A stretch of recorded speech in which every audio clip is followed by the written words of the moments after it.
Good afternoon. कैसे हैं आप सब? अविराज वर्ल्ड स्कूल की ऑनलाइन क्लासेस में आप सभी का स्वागत है। मेरा नाम है अनुज कुमार। मैं आज आपको पॉलिटी पढ़ा रहा हूँ, इंडिया की पॉलिटी। पॉलिटी होती क्या है? अब इससे पहले आपने सब शायद सब्जेक्ट पॉलिटी पढ़ा होगा, लेकिन कैसे पढ़ा होगा आई डोंट नो। लेकिन अब जो पढ़ोगे आप पॉलिटी के बारे में, आपको बहुत मज़ा आने वाला है कि इंडिया की हिस्ट्री कैसी थी। क्योंकि पॉलिटी से आप समझ जाओगे कि राजनीति होती क्या है। मोस्टली हमें खुद नहीं पता होगा कि पॉलिटी में होती क्या है। राजनीति में 90% लोग जो होंगे उन्हें नहीं पता होगा कि राष्ट्रपति का जो इलेक्शन होता है वो कैसे होता है, जो हमारी पार्लियामेंट है वो किससे मिलके बनी है, उसमें कितने लोग होते हैं, प्रधानमंत्री कैसे आता है, इवन मुख्यमंत्री कैसे इलेक्ट होता है, इनकी कितनी एज होती है, इनकी कितनी सैलरी होती है। हमको उसमें सब कुछ जानने को मिलेगा केवल पॉलिटी के अंदर। तो राजनीति जो है इसमें सब कुछ आपको बताया जाएगा। आपको इससे एक्स्ट्रा ही नॉलेज दूंगा क्योंकि आपके जो बुक में है, बुक से भी एक्स्ट्रा ही मिलेगी आपको नॉलेज। क्योंकि बुक के अंदर आपको बहुत सी ऐसी चीज़ें हैं जो अभी आपको अभी नहीं मिलेंगी, वो आपको फर्दर नेक्स्ट क्लासेस में मिलेंगी। लेकिन आपको बीच बीच में कुछ आपको अवेयरनेस देता रहूँगा कि किसकी कितनी सैलरी है, या किसके कितने टाइम है, ड्यूरेशन कितनी होती है, इनकी एज कितनी है। पॉलिटी बहुत इंटरेस्टिंग सब्जेक्ट है। एक तरह से पॉलिटी बोल दो प्याज की तरह है, जिसकी जितनी परतें खोलोगे उतना ही कुछ कुछ नया समझ में आता रहेगा, कुछ कुछ नया देखने को मिलेगा आपको। तो पॉलिटी में देखो, पॉलिटी में सबसे मेन पॉइंट जो है वो है कॉन्स्टिट्यूशन। सब कुछ केवल इसी पे टिका है। आप देखोगे कॉन्स्टिट्यूशन, ठीक है, ये जो आपके सामने दिख रहा है ना, ये कॉन्स्टिट्यूशन, यही है कॉन्स्टिट्यूशन इंडिया का। एक्चुअली में रियल में भी ऐसे ही है, इस पर ही सब कुछ टिका हुआ है। कॉन्स्टिट्यूशन होता क्या है? कॉन्स्टिट्यूशन को जानने के लिए चलिए मैं आपको थोड़ा एग्जांपल देता हूँ। हम क्रिकेट खेलते हैं या कोई भी हम गेम खेलते हैं, कोई भी, हॉकी, फुटबॉल, गेम, लूडो, कोई भी, तो उसके अंदर क्या होता है? लूडो को ही ले लो, मैं आपको क्रिकेट से लूडो में क्या होता है, हमने कुछ रूल्स बनाए हुए होते हैं कि भैया पहले हम जब खेलने लगते हैं कि पहले गोटी आप काटोगे उसके बाद ही अंदर जा पाओगे। क्या होता है ना कि हम इस पहले आप पहले गोटी को काटें, किसी की जो दूसरा प्लेयर है उसकी जो चाल है उसके बाद ही आप अंदर जा पाओगे, अदरवाइज़ नहीं जा पाओगे। या आपके 6 पर जो आपका 6 नंबर आएगा तभी खुलेगी, या 1 नंबर आएगा तभी खुलेगी। तो ऐसे बहुत सारे रूल्स हम खुद बना लेते हैं। तो ऐसे ही जो रूल्स बनाए होते हैं एक गेम को चलाने के लिए, ऐसी इंडिया को चलाने के लिए रूल्स एंड रेगुलेशन बनाए गए। ब्रिटिशर्स के से पहले 1947 से पहले इंडिया का शासन चल रहा था, क्योंकि वो ब्रिटिशर चला रहे थे, वो अपने हिसाब से चला रहे थे। कभी भी कोई भी रूल ला देते थे। तभी रॉलेट एक्ट ले आए थे। रॉलेट एक्ट जिसका कोई मतलब नहीं था, बिना गवाही, बिना सबूत, बिना वकील, बिना दलील कोई भी किसी व्यक्ति को अंग्रेज उठा के जेल में रख सकते थे। ये रॉलेट एक्ट था। इसी वजह से जलियांवाला केस हुआ। आपको पता ही होगा, आपने शायद पढ़ा होगा, नहीं पढ़ा तो कोई बात नहीं, बीच बीच में हम ऐसे डिस्कस कर लिया करेंगे छोटी छोटी हिस्ट्री के टॉपिक की।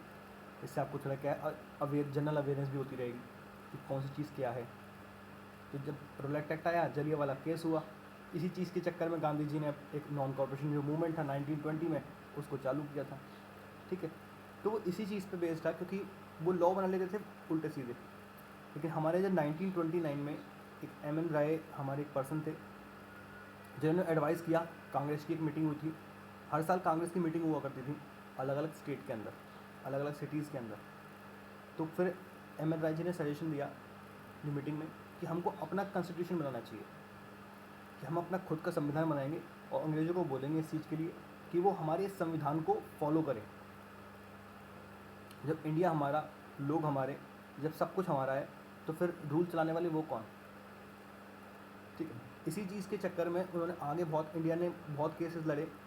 इसकी स्टार्टिंग में भी बात करेंगे, क्योंकि कुछ आपको कॉन्स्टिट्यूशन जानने से पहले आपको थोड़ी हिस्ट्री में जाना पड़ेगा। जब तक हिस्ट्री में पता नहीं चलेगा ना, तब तक आप कॉन्स्टिट्यूशन जान नहीं पाओगे कि कॉन्स्टिट्यूशन कैसे बना, इसमें क्या था क्या नहीं था। ठीक है, तो हम डिस्कस करते हैं। सबसे पहले स्टार्ट करते हैं केवल अभी पहले कॉन्स्टिट्यूशन। आज तो केवल एक इंट्रोडक्शन का टॉपिक है, तो इसलिए थोड़ा सा छोटा होगा, ज़्यादा बड़ा मैंने इसको लेंथी रखा नहीं है, वरना आप बोर हो जाओगे। ठीक है, तो बहुत छोटा सा ही है। आगे पढ़ते देखिए, कॉन्स्टिट्यूशन लिखा किसने, कहाँ से आया और क्यों बनाया। क्यों का जवाब तो मैंने दे दिया कि रूल्स एंड रेगुलेशन है। कहाँ से आया, ये हमने अपना संविधान को बनाने के लिए 1929 में एक एडवाइस मिली।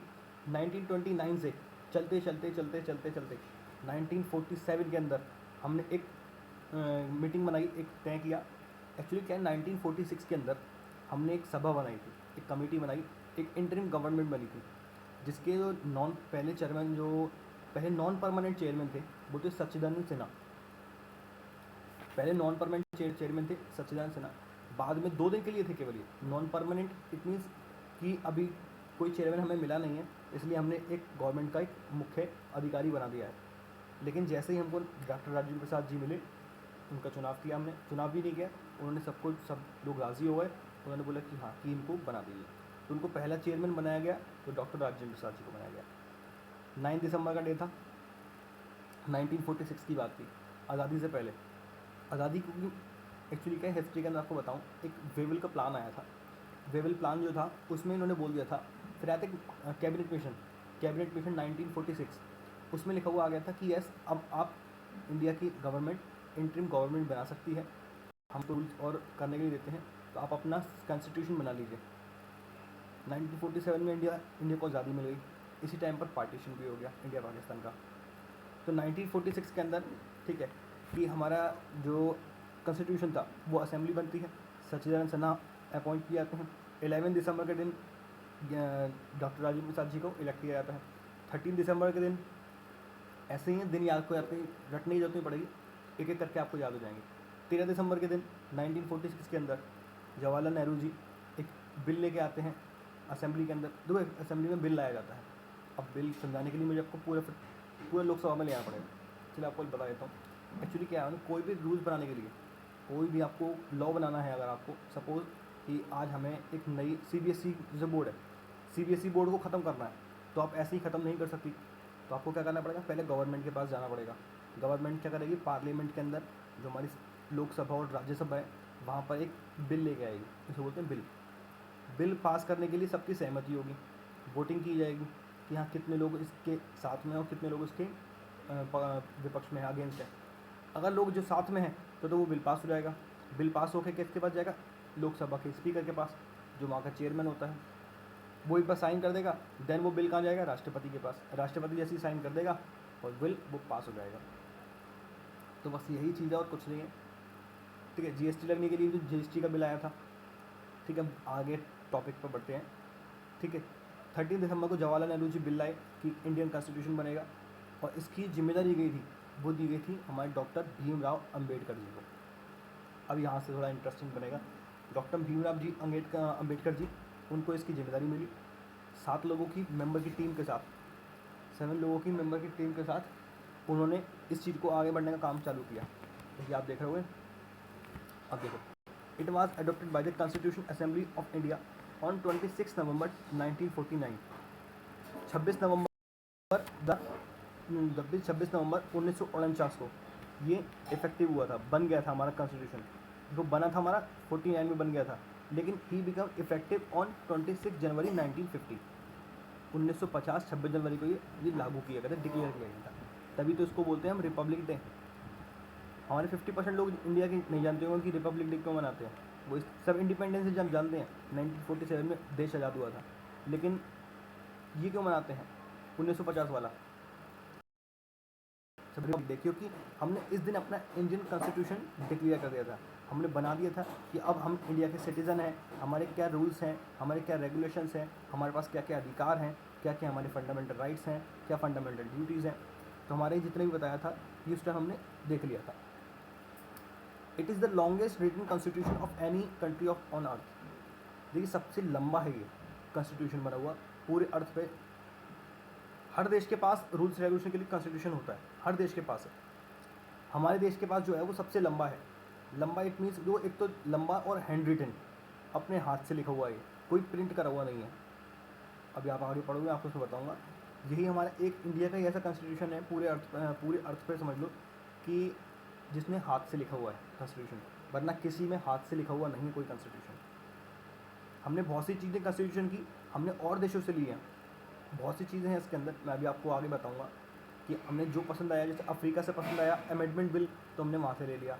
हमने कानून देखा कि कानून अच्छा है किसका, जापान का, तो हमने जापान से कानून की रेगुलेशन ले लिया, ठीक है। हमने USA का देखा, USA की प्रिम्बल अच्छा है तो हमने USA से प्रिम्बल ले लिया, ठीक है। हमने पार्लियामेंट देखी, पार्लियामेंट सिस्टम में ब्रिटेन के अंदर, तो हमने ब्रिटेन से पार्लियामेंट ले लिया। तो ऐसी बहुत सारी चीज़ें हमने इसमें ऐड की हैं। जो बाकी किसी कंट्री ने ऐड नहीं किए हैं। तो इंडिया का कॉन्स्टिट्यूशन इसलिए सबसे लॉन्गेस्ट और हैंड रिटन माना जाता है। Bhimrao Ambedkar chairman of drafting committee, एक ड्राफ्टिंग बनी थी पता, जवाहरलाल नेहरू जी एक बिल लेके आए थे और उसमें ड्राफ्टिंग इसमें 7 मेंबर थे। Is widely considerable to be chief architect, इसलिए भीमराव अम्बेडकर जी को इसका चीफ आर्किटेक्ट भी बोला जाता है क्योंकि वही थे इसको बनाने वाले। ठीक है, आगे बात करते हैं। इसके अंदर कुछ पॉइंट्स हैं जो इंपॉर्टेंट है। दो इट एज अ प्रिम्बल, इसके अंदर प्रिम्बल है। प्रिम्बल मैं आपको नेक्स्ट लेक्चर में बताऊंगा प्रिम्बल होता क्या है, बहुत इंपॉर्टेंट चीज़ है। एक तरह से जो आत्मा है, it is a whole soul of the constitution. Constitution की जो आत्मा है ना वही प्रिम्बल ही है। 22 parts, 448 articles, 12 schedule and 115 amendments. इन सब चीज़ों को जानने के लिए आपको आगे की क्लास में ले जाऊँ, चलिए आपको मैं भी बता देता हूँ, इतना कुछ नहीं है। देखिए 22 पार्ट क्या हैं, हमने पार्ट बना दिए हैं। आर्टिकल्स है ना, इसके देखो कॉन्स्टिट्यूशन के अंदर लिखे हुए आर्टिकल्स।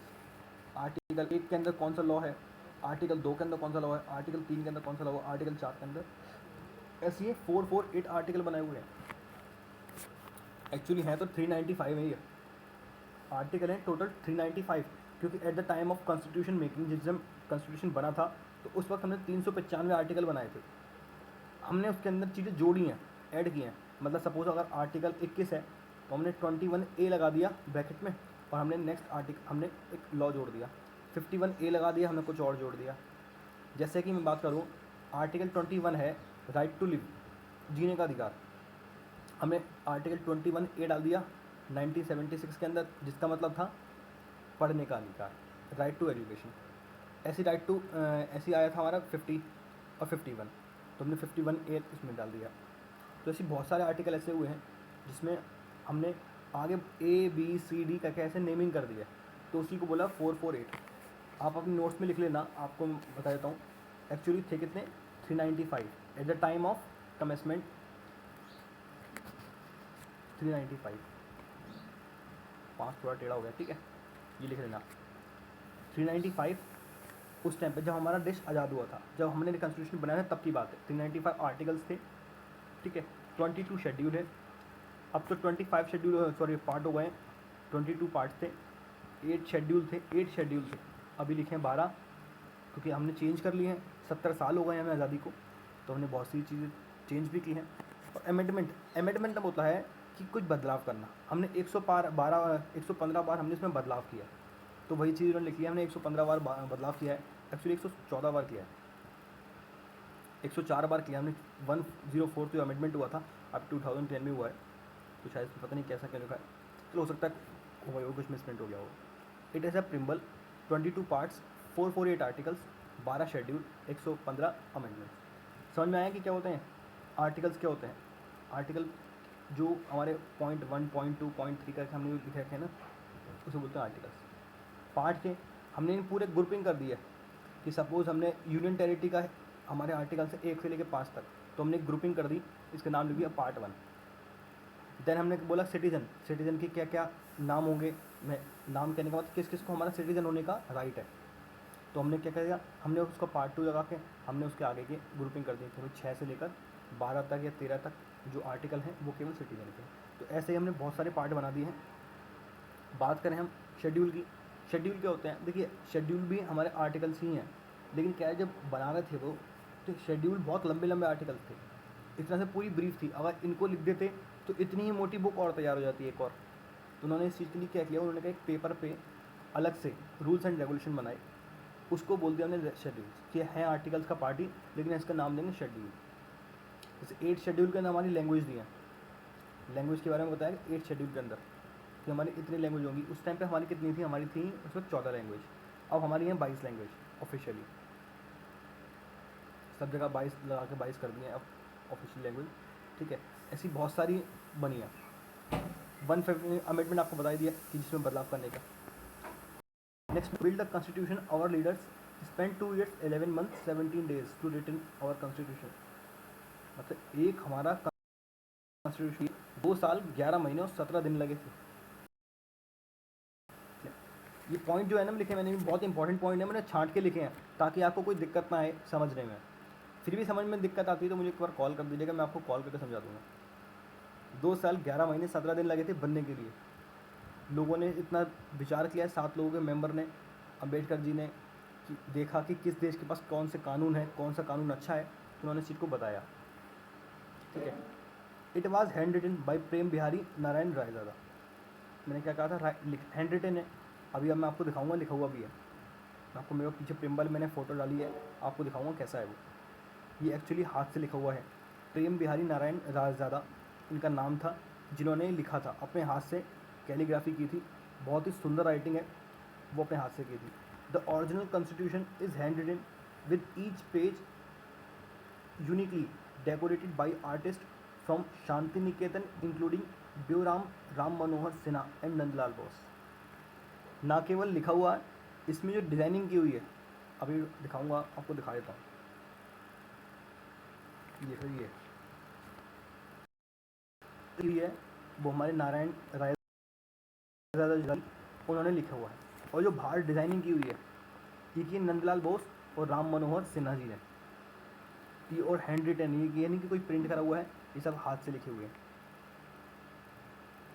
ठीक है, लौट के आते हैं इसमें। तो to the original constitution is hand written with each page uniquely decorated by artist from Shanti Niketan including Ram Manohar Sinha and Nandalal Bose. The original copies of Indian constitution written in Hindi and English, ठीक है, आर केप्ट कॉन्स्टिट्यूशन, ठीक है, are kept in in the library of the parliament. Important चीज़ है ये आपकी knowledge के लिए। जो 70 साल हो चुके हैं वो आज भी रखा हुआ है पार्लियामेंट के अंदर, आज भी पार्लियामेंट के अंदर रखा हुआ है। किस में? हीलियम गैस के अंदर। ठीक है, हीलियम गैस के अंदर आज भी ये रखा हुआ है। देखिए आप ऐसा नहीं, ये वाला, यही इंडिया का कॉन्स्टिट्यूशन।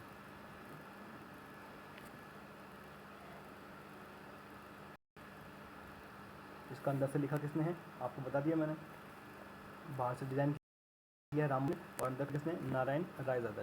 पूरा नाम याद करने का नहीं हो रहा, नाम याद होगा तो प्रेम ऐसे याद रख लो, प्रेम रायजादा। किसने किया? नंदलाल बोस और राम मनोहर सिन्हा जी ने। तो आपको इतनी चीज़ें पता होनी चाहिए। ठीक है, आज इतना ही रखा है मैंने, केवल स्लाइड क्योंकि छोटी रखी थी, इंट्रोडक्शन था ताकि आपको समझ में आ जाए। बाकी तो मेरे इसमें कोई इतना भारी लगा नहीं था। इंपॉर्टेंट चीज़ थी कि कब बना, क्योंकि क्वेश्चन ये पूछ जाता है कब बना। तो बना था 26 नवंबर 1949 को, और डिक्लेयर कब हुआ? 26 जनवरी 1950 को। इसके पीछे की भी कहानी है कि जब बन गया था 26 नवंबर को, तो उन्होंने 26 जनवरी को डिक्लेयर क्यों किया जी? तभी कर देते अगले दिन। देखो इसके पीछे कारण यह था, जब 1929 में एम.एन. रॉय जी ने एडवाइस किया था कि हम बनाएंगे, तभी जवाहरलाल नेहरू जी ने एक डेट डिसाइड की थी कि 26 जनवरी 1930 को हम अपना कॉन्स्टिट्यूशन बना लेंगे, हम अपनी पूर्ण स्वराज्य कर लेंगे, हमें आज़ादी मिल जाएगी। 1930 की बात है, लाहौर सेशन था, लाहौर के अंदर ही मीटिंग हो रही थी। तब जवाहरलाल नेहरू जी ने, हमारे जो फर्स्ट प्राइम मिनिस्टर थे, उन्होंने ऐसा डिक्लेयर किया था। बट अनफॉर्चुनेटली हम कुछ गेन नहीं कर पाए उस चीज़ को, और हमने फिर कॉन्स्टिट्यूशन के लिए हमें 17 साल वेट किया।